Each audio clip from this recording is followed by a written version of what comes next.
Very good afternoon to everyone.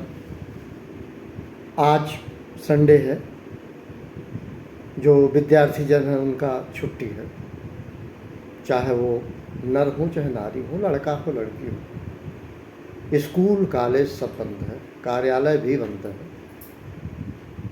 मौके का फ़ायदा उठाना चाहिए, अपॉर्चुनिटी का लाभ लेना चाहिए। घर में ही सब लोग होंगे। जो नारी समाज है आज करवा चौथ होंगी, माँ बेटी बहन सभी। और मैं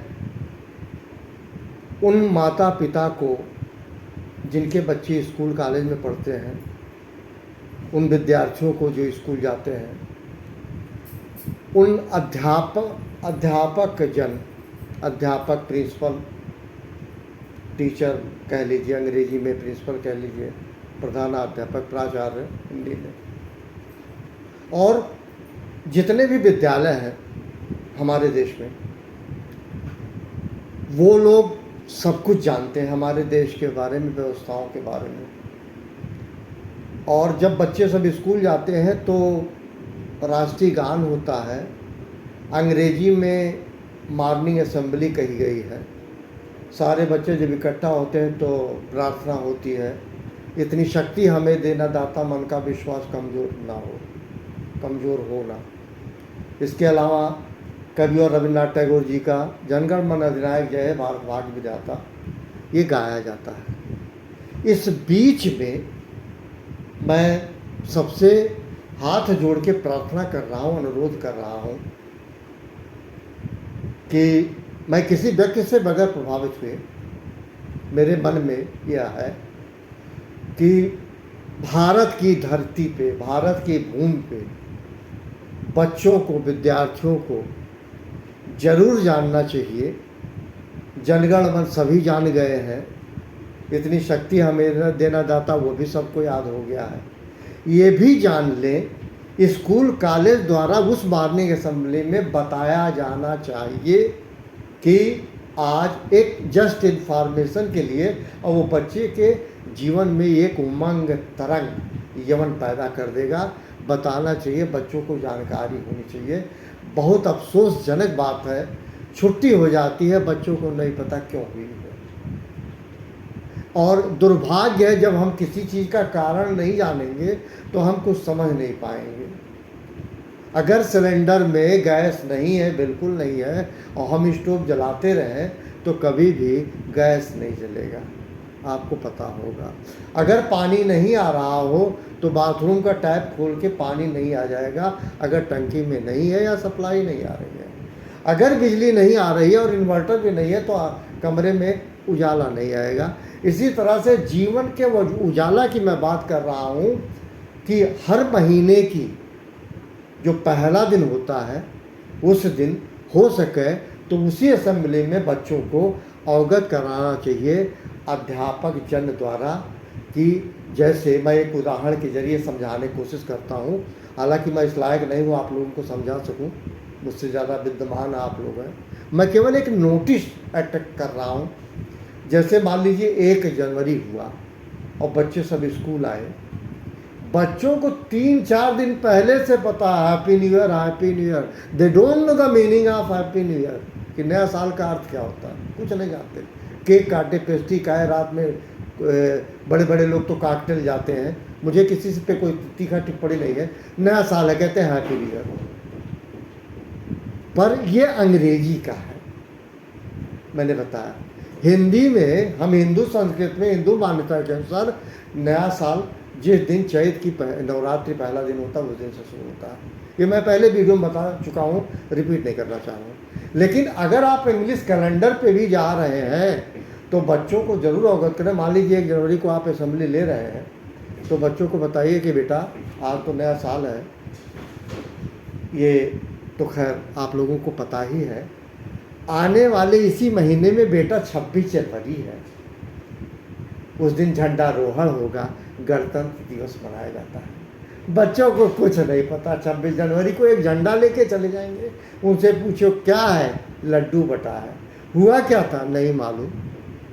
तो ये बच्चे जान लें, इसके अंदर जिज्ञासा पैदा होगी कि बेटा 26 जनवरी को गणतंत्र दिवस है। जब ये बता सके तो ये भी बता दीजिए बेटा इस महीने के 30 जनवरी को शहीद दिवस मनाया जाता है क्योंकि महात्मा गांधी की हत्या हो गई थी। तो बच्चे के अंदर वो क्यूरियोसिटी पैदा होगी, जब अपने घर आएगा तो अपनी माँ से कहेगा मम्मी आज असेंबली में मॉर्निंग में ये बताया गया है कि इसी महीने 2 और दिन है नए साल के अलावा। तो मम्मी कहेगी बेटा क्या है, तो कहेंगे 26 जनवरी भी है गणतंत्र दिवस, और मम्मी गांधी जी बापू की हत्या हो गई थी 30 जनवरी को शहीद दिवस है।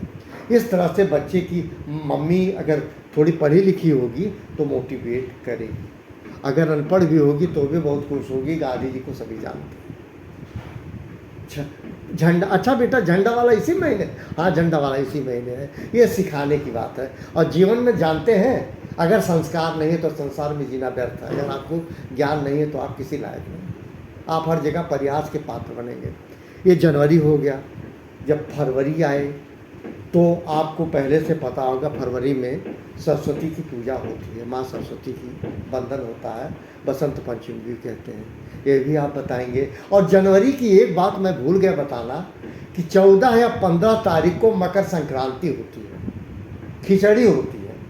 ये 14 या 15 इसकी तिथि कभी नहीं बदलती।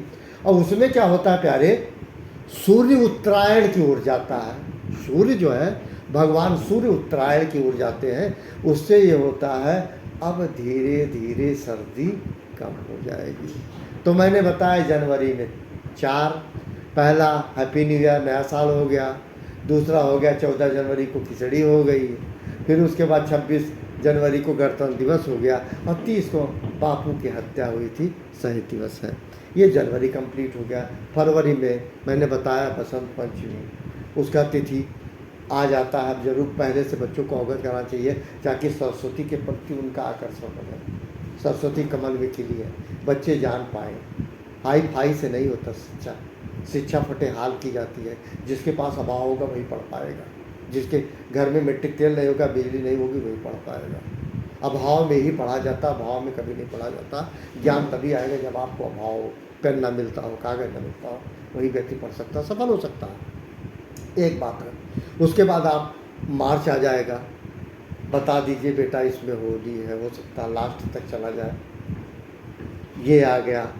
उसके बाद अप्रैल में 7 अप्रैल है, वर्ल्ड हेल्थ डे है, विश्व स्वास्थ्य दिवस है। सबको बच्चे जागरूक, बच्चे बहुत होशियार हैं, बच्चे बहुत इंटेलिजेंट हैं, केवल आपको थोड़ा सा गाइड करना है। मैं टीचर्स की बात कर रहा हूँ, पेरेंट्स माता पिता को भी बताऊंगा।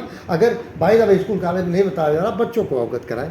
उसके बाद आपका जो है ये हो गया, मैं थोड़ा संक्षिप्त करूंगा क्योंकि वीडियो बड़ा हो जाएगा। उसके बाद 1 मई को अंतर्राष्ट्रीय मजदूर दिवस है, श्रमिक दिवस है, जो भी कह लीजिए। 5 जून को विश्व पर्यावरण दिवस है, ये पेड़ पत्ते फूल पत्ते लगाए जाते हैं। 15 अगस्त को स्वतंत्रता दिवस आ जाता है, ठीक है। 5 सितंबर को सर्वपल्ली डॉक्टर राधाकृष्णन जी का जन्मदिन है, जिसको आप शिक्षक दिवस के रूप में मनाते हैं, ठीक है। 2 अक्टूबर को महात्मा गांधी जी का जन्म हुआ था और लाल बहादुर शास्त्री का जन्म हुआ था। दोनों लोगों को नमन कीजिए, आप लोग जानिए। उसके बाद 14 नवंबर के हमारे स्वतंत्र भारत के प्रथम प्रधानमंत्री पंडित जवाहरलाल नेहरू का जन्मदिन है, जिसको कहते हैं बाल दिवस। 25 दिसंबर प्रभु यीशु से संबंधित है, क्रिसमस होता है। ये तिथियां बदलती नहीं। इसके बीच में 17 सितंबर है, जिसमें हमारे यशस्वी प्रधानमंत्री का बर्थडे होता है, माननीय नरेंद्र मोदी जी का। उस दिन श्री विश्वकर्मा पूजा होती है। ये तिथि कभी नहीं बदलेगी। जिन तिथियों का मैंने आपको हवाला दिया, ये तिथियां साल बदल सकता है, तिथियां कभी नहीं बदलती, कुछ चीज़ को छोड़कर, होली दिवाली को छोड़कर। बाकी तिथि जिन तिथियों का मैंने जिक्र किया, ये तिथि कभी नहीं बदलती। प्यारे, इन्हीं शब्दों के साथ थैंक यू वेरी मच, सबको मेरा नमन।